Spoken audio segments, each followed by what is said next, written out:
Thank you. And, well, again, thank you for inviting me and for inviting us, I should say. I think it's a good chance to actually discuss, and somehow I had the feeling that, although it's great to hear each contribution, that the discussion is where the real potential of this conference is.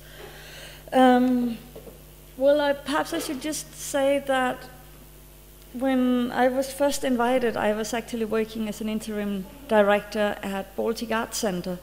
When I left that, it was clear that it would be awkward that I would represent that institution, so I was sort of then re-invited as an independent curator. So here I am.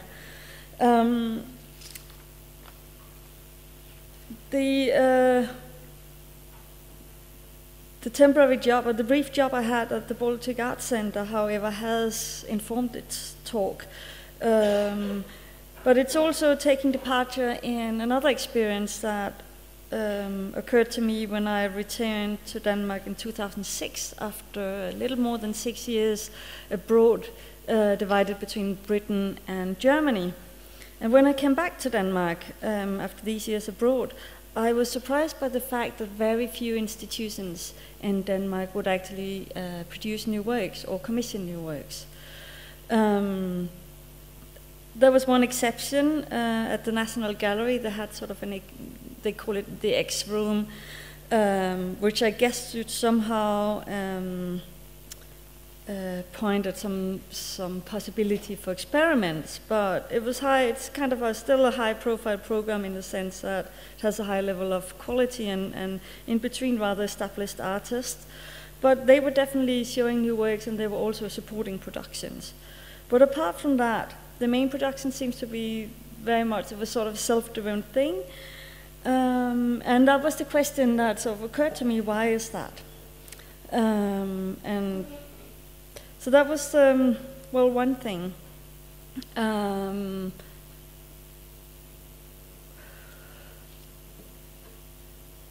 Baltic Art Center is the Swedish art institution at Gotland, almost in the middle of the Baltic Sea. And it's actually an institution, as it is today, that does not have an exhibition space. It is a residency program, but it's also a place for production. It does have several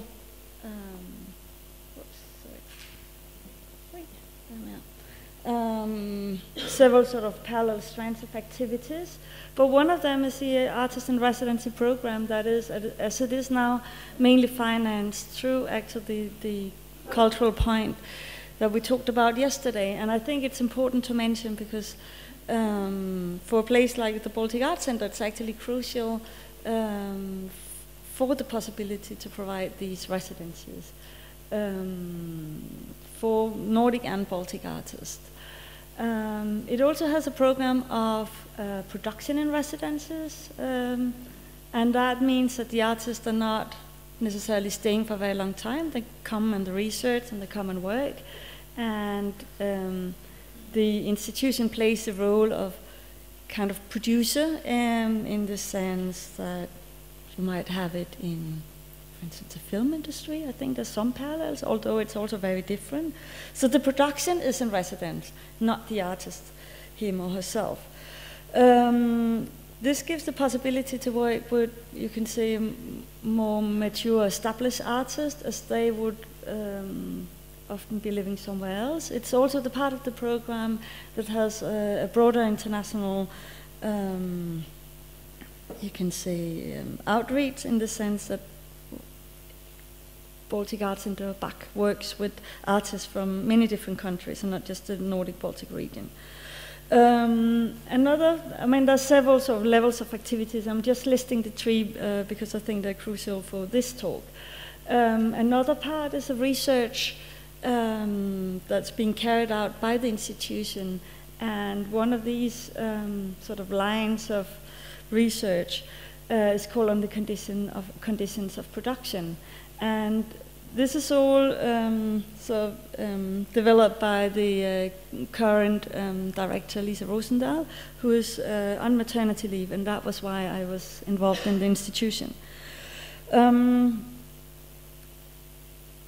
Well, the research part is important because, as you're probably aware, the whole idea of what production is has changed a lot over, well, the last century, I guess.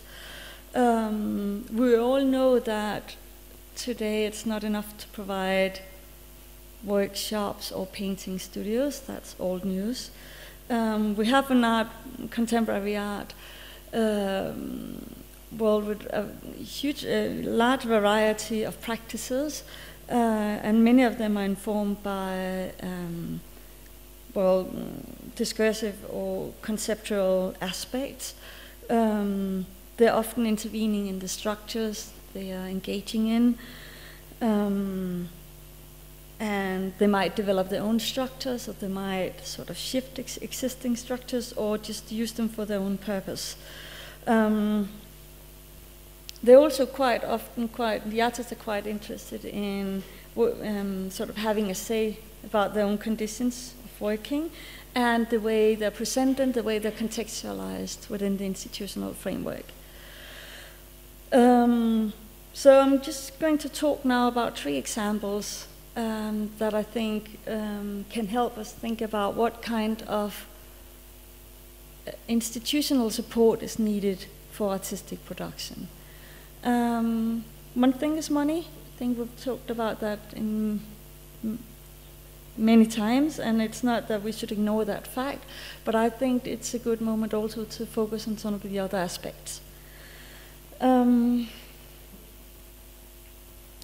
Just to get back to back, because my first example comes from there. This is Visby. This is one of the angles the city likes to represent itself. It's a World Heritage City, very beautiful, but also a place where you really have to be careful what you do. You can't just dig a hole, because you will almost certain be interfering in some archaeological structures under the surface of the ground, and so it's a place where you. It's a place that is affected by the fact that it's a World Heritage. I don't think that the main thing that people get out of going to having a residency, that the artists who are on residency at Baltic Art Center, is really so much this particular context, as it is a kind of environment and a framework for thinking about your own artistic practice. But there's some inspiration in the place, and I think, next.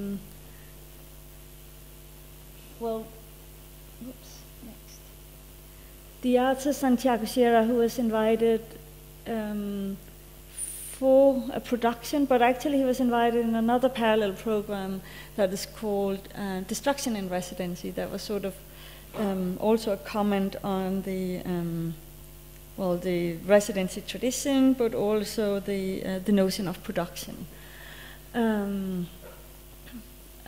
Lisa has sort of programmed different activity in relation to this question of destruction. He did some research. He visited Gotland and Visby, and became quite interested in the fact that one of the sort of old industries, you can say, at Gotland is the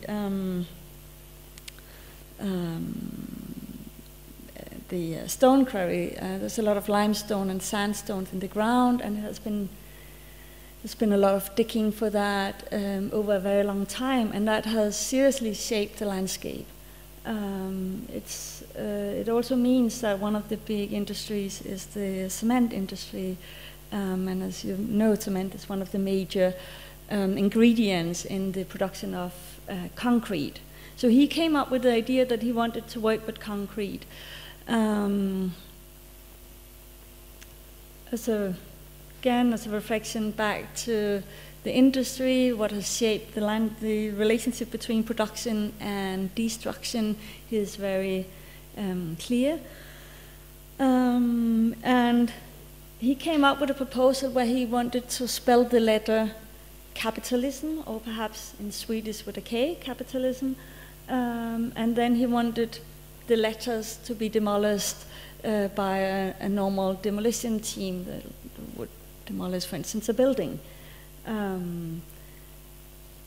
That was an interesting project. It was interesting for many reasons, as Bach doesn't have its own exhibition space. When you do a project, there are different possibilities. Either you work with another institution, locally or abroad, or somewhere else in Sweden. That is one way that the institution operates. You can also work with public space. And it seemed to make sense to work, actually, to have this as a local production back out in the landscape, where you see the marks from all the stone quarry. But it was quite a big project to do, and what I think is very interesting was that that's before I was involved in the project, but the institution approached the local concrete factory and asked if they would be interested in collaborating on this as a kind of sponsorship. And they actually had a good dialogue, I think, and there was some kind of openness in the institution, but of course they had to talk it through, and eventually the very polite response came from the marketing department that, well, thank you for your sending the material and your approach, but we think that the project is a bit negative, and we don't think we want to associate with that.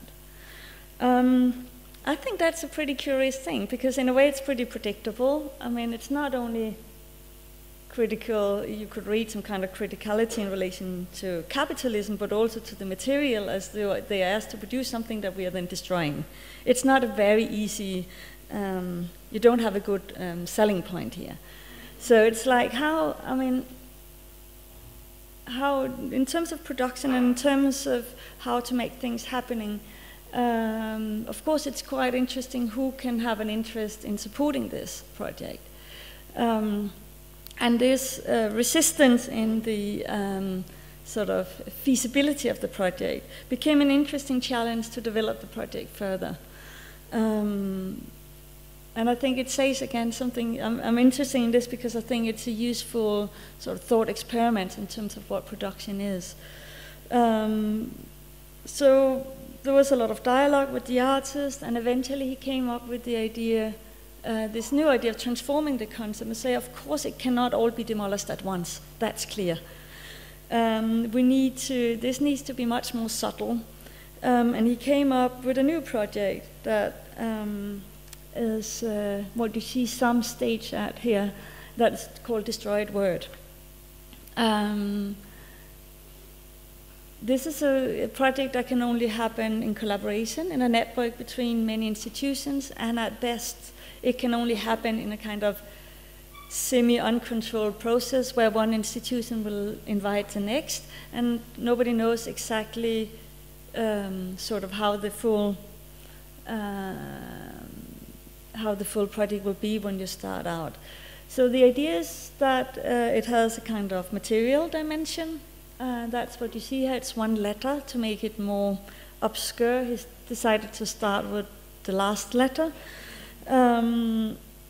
He also made it even bigger. It's as tall as the Berlin Wall was, 3.60 meters, just to make the sense that it's a really high, it's a high sort of threshold to climb. And it is meant eventually to be a video installation. So each, you can say, action is a kind of performance.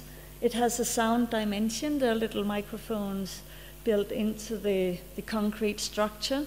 And unfortunately, I can't show you the footage because this only happened 1 week ago. And the footage somehow didn't really get back to the institution, and therefore I didn't have the possibility to show it to you. So this photo is taken on when they did the sound test just before the action took place last weekend. But this M is now demolished, and well, in the end, the footage from different locations around the globe, if the project succeeds, will eventually spell the word capitalism. But it would also reflect, so we have the material dimension, it has you can say the action dimension, the labor of actually tearing it down. There's a performative dimension in the sense that it's presented for an audience.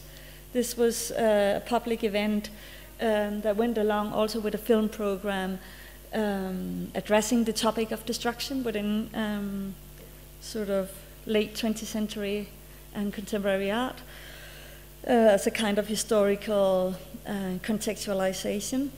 So there's the sort of performance dimension. It was performed, so to say, for an audience. There's the collaboration that is supposed to happen over time between institutions, and eventually there might be another piece, another presentational format of the video installation that will reach another audience. I think that this process is interesting because it also shows that the work is just not just the final product, but there are really several steps in it. There are several moments that it can have a public engagement or involvement. There are different levels of contextualization, and the production is really a collaboration between the artists who develop, of course, the main creative ideas, but also the whole conditions, the conditions that are set by society, by the law. It is on a field outside Visby on this side, but there are no archaeological sort of remains in the ground. That was, the place where we could get the permission to do it. There are all these sort of, you can say, just conditions set by the fact that we live in a real world. They are involved, or they're sort of shaping the process, but we are also shaping the process in the sense that we decide to sort of develop the project in response to these conditions. So I think from this first example, I think there are three major levels of curatorial engagement in this. And I don't mean just the curatorial engagement on behalf of Bach, because there are many levels of, it's a complex project, so there will be other curators and other concrete situations. But we have the research phase, the artist is invited, there is a kind of residency built into it in the sense that there's a sense of returning to a place several times. He was interested in also drawing on the physical locality of the place and bring that into his thinking process or creative process. There was the whole feasibility, the conditions that affected the process. And then the whole question of actual production and distribution. Production being not only the production of the letter, but actually also the production of the film on site. There's the performance, and eventually the distribution, also in terms of how does this reach an audience. And I think the complexity of this project is a good example to understand how we can reflect on production and some kind of curatorial role in the production. Another example, I should actually keep some track on the time. Second example was one I was involved in more from the beginning, which is a project we did. I was one of the co-curators of of U-Turn, the first quadrennial of contemporary art in Copenhagen in 2008, and as part of this project, we were interested in really looking into the whole range, not just sort of the exhibition, but really the whole range of activities that go with a large exhibition, from the research into kind of art historical concerns, questions of where do you do your research, how do you deal with performative elements, question of production. So it was important for us to at least facilitate a number of new productions. And one of them became this project by Jens Horning, who's one of the local artists invited, but you probably know him. Well, we talked about also this quadriennial as a moment of reflecting the current situation. You can say the state of our own sort of time, also in a historical context. And he wanted to do this series of 8 postcards that are all moments in recent Danish history. They produce like these free postcards. You might have them here as well. It's quite common. Often they're used for commercials. It's kind of advertisement strategy. But in Denmark, they're distributed in all cafes and restaurants and public, you know, kind of music places, nightclubs, all these kind of places of social activity in town, and they're distributed around, you know, to the smallest town with a little cafe or restaurant, and they were distributed through that system. I'll just quickly run through them. I think they're nice. So this is the former Prime Minister. That would be on the front, and on the back, wrong way. On the back there'll be this text. Prime Minister Poul Nyrup Rasmussen, Social Democrat, states that Denmark is not a multi-ethnic society and should not become one. And this was interesting, I think, to do mainly because this was before the Danish Nationalist Party was in, well, I was about to say in government. Of course, they are not in government, but they're supporting the government, and through that have probably even more influence that they would have had if they were in government. But it's always easy to blame them that there's a growing xenophobia in Denmark, but actually it probably came before the party. And so this is, of course, an interesting question if it's something also inherent in the Nordic social democratic idea of equality that's been mixed up with a sense of sameness, or a kind of idea that we're supposed to be the same, rather we're supposed to be equal. I don't know, it's an interesting question to address at least. And what he does is basically just stating things. So, I mean, it's very precise what he states, but he doesn't really discuss it in depth.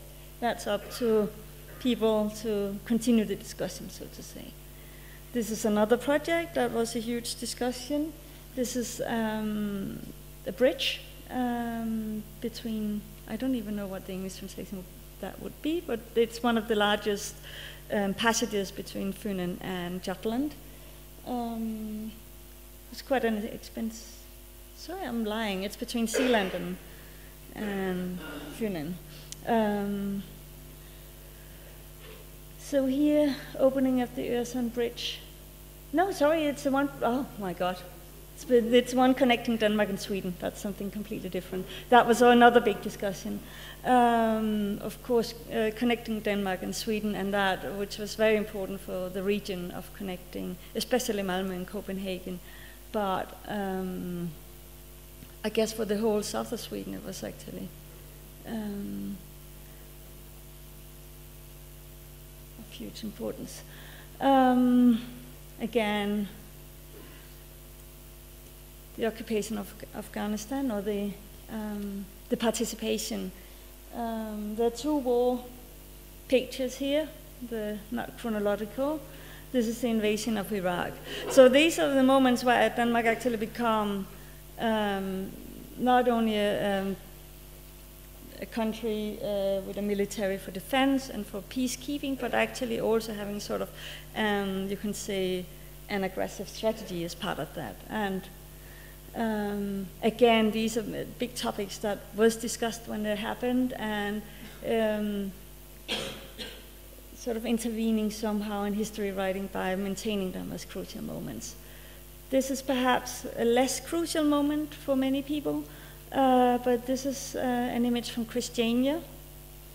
And on the back, it reminds us that in 2003, there was this new normalization strategy put into practice as a parliamentary decision. This is the state opera, National Opera, which was a gift from, well, the largest, what would we call that? Well, company in Denmark, the foundation they have. That was a gift. It's interesting. It's run by the state, so it's financed by the state, the running of it, but the building itself was a gift. I think this is the last one. It's the former Prime Minister who got involved in this whole case of the Mohammed drawings, basically because he refused to meet with the ambassadors who were really angry, and basically his argument for not meeting them was that he could not intervene in the process of the free press. But of course what happened was that he was not even ready to listen to them, and that became a huge issue, as you probably know. Oh yeah, another one. The Youth House, that's again a very sort of loaded political moment. The Youth House that was owned by the municipality was first sold, and later it was evicted and demolished. And again, it kind of just stating it's stating the facts, but you can say the fact of actually bringing this into the discussion of what are the crucial moments in recent history. I think that's a major part of this. So again, I mean, this probably could have happened without any institutional involvement, but I think the way it's sanctioned by being part of a large exhibition project affects the way that it can be contextualized. So again, there was a process, it's a new project, so there was a long process of researching also different material, and I have to say all the decisions were made by the artists, but we were in dialogue about it. So our involvement was really in getting the rights for the images. These are press photos, all owned by the newspaper Politiken, so there was basically a process of buying the rights to reprint the images. And then the distribution, again, is crucial here, as they were shown in the space, but the major way it would meet its audience would be out there next to the commercial free postcards. And I would say the educational contextualization here became important, because many people would probably just pick them up. The ones that disappeared really fast were Christiania. They're nice and green, and perhaps people liked the fact that there was an image from Christiania. But you know, the sort of discussion that comes after a project like this somehow is the most important part of it. So to sort of keep that discussion alive a little bit longer, I think was something we could do as not as an institution, but as a quadrennial situation. The last example is a little bit shorter to explain. Well, that was another thing that inspired me. Just recently, I was going through a project from the Danish Art Foundation's Committee of Art in Public Space. I'm not sure if they have a different official translation, but that is sort of the translation of what it's called in Denmark. That is quite an interesting project, because normally they support productions in public space. They have traditionally been supporting, I mean, this is one branch that particularly does that. There are other activities of buying up and buying artworks to foreign museums, but they have traditionally also supported, you can say, sort of decoration projects for public buildings and other activities. But they were aware that, I think, that the main activities they supported were in public space were actually permanent artworks, often sculptures, but not only. So they did this open call of projects that were not necessarily to be produced, but was to do what they call an idea bank. So there was kind of a collection of ideas that might be developed. I mean, there was, of course, there was a selection, sorry, that's crucial. There was a selection of a number of the projects that was given a prize, and then they got some money to develop them a bit further. That's what we have here. Oi.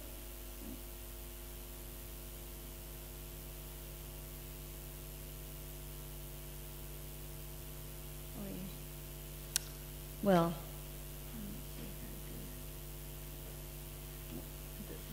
anyway, perhaps it's okay. And I think from going through these projects, these proposals, I thought it was interesting because this is a moment to actually challenge, where art practices are asked to challenge the structure. At least it's asked to challenge the notion of what art is, what the artwork is. And I think it does, actually, from going through the many proposals, I think it was very clear that many proposals were for temporary projects, and many proposals were sketches, not so much in this is what we think to do, but this is how we would like to research. They were reflections on a method to how to develop the project, rather than really particularly specific content of what would be in the project. And I think this is an important thing to pay attention to, because I think this is how many artists operate today, and that's why with these projects that, you know, if you apply for money for a project, it needs to be quite developed in order to get the money.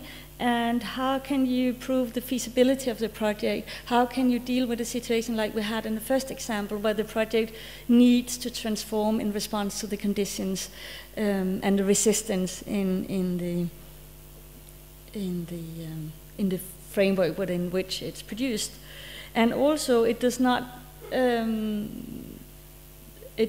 take on the responsibility of the production of the, you can say, the discussion that sort of comes after the work, but which might be actually an integrated part of the concept, which we saw in the second example of the postcards. One of the examples I want to show you here, because I can't talk about all of them, is one proposal that's a response to the fact that there are many public monuments, many places that have lost their importance and even lost their ability to be, you know, we don't see them anymore. So the question was how, rather than trying to do new official monuments, it might make sense to start moving them around to make new meaning of them. And one example, which I quite like, is this one.